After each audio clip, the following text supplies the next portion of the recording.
বাংলাদেশে কৃষকেরা যে ফসল আবাদ করবে সেই ফসল নিয়ে যেন তাকে টেনশন করা না লাগে। ফসল আবাদ করবে কষ্ট করে, বিক্রি করার সময় যাতে ফসলের দাম পাবে না, এই বাংলাদেশ আমরা আর দেখতে চাই না। যে ফসলের দাম গ্রামে 10 টাকা, শহরে গিয়ে সে ফসলের দাম হয়ে যাবে 100 টাকা। মাঝখানে মধ্যস্বত্বভোগী যারা আছে তারা শুধু কামাই করবে, এখানকার কৃষকেরা তারা কষ্টে থাকবে, সেই বাংলাদেশ আমরা আর চাই না। আমাদের ছেলে মেয়েরা লেখাপড়া করছে, তারা লেখাপড়া করার পরে তারা বেকার বসে থাকে, তারা লেখাপড়ার মূল্যায়ন পায় না। লেখাপড়ার মূল্যায়ন না পাওয়ার বাংলাদেশ আমরা আর চাই না।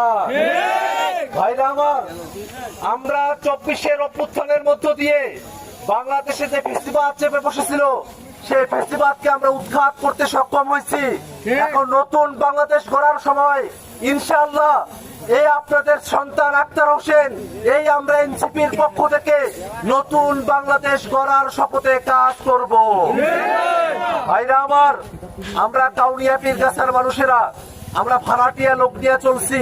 আমরা কাউনিয়া পীরগাছার মানুষেরা আমাদের এখানকার রাস্তাঘাট, ব্রিজ, কালভার্ট, স্কুল প্রতিষ্ঠান, মসজিদ, মন্দির, মাদ্রাসার আমরা উন্নয়ন আসছে, কিন্তু নেতারা সেগুলো নিজেদের মতো করে ব্যবহার করছে, নিজেদের মতো করে আত্মসাৎ করছে। জনগণের সম্পদ, জনগণের বাজেট যারা জনগণের হাতে পৌঁছায় দেয় না।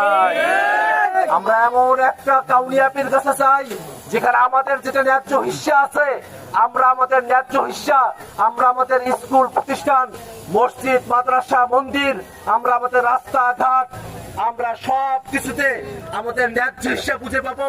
প্রত্যেকটা জায়গাতেই অবকাঠামোগত উন্নয়ন নিশ্চিত করা হবে। ভাইরা আমার, আমি আপনাদের সন্তান, আপনাদের এই এলাকারই সন্তান, আমি আপনাদের কাছে দোয়া চাই যাতে করে দীর্ঘ সময় ধরে বাংলাদেশ বিনির্মাণের জন্য যে লড়াইটা করতেছি, আল্লাহ রাব্বুল আলামিন যেন এই লড়াইকে পূর্ণতা দান করেন। আপনারা দোয়া করবেন যাতে করে এই কাউনিয়া পীরগাছার উন্নয়নের জন্য কাজ করতে পারি, যাতে করে বাংলাদেশের স্বার্থের জন্য কাজ করতে পারি।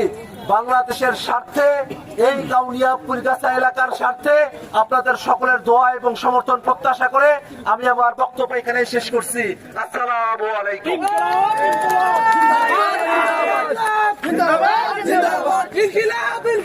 জিন্দাবাদ।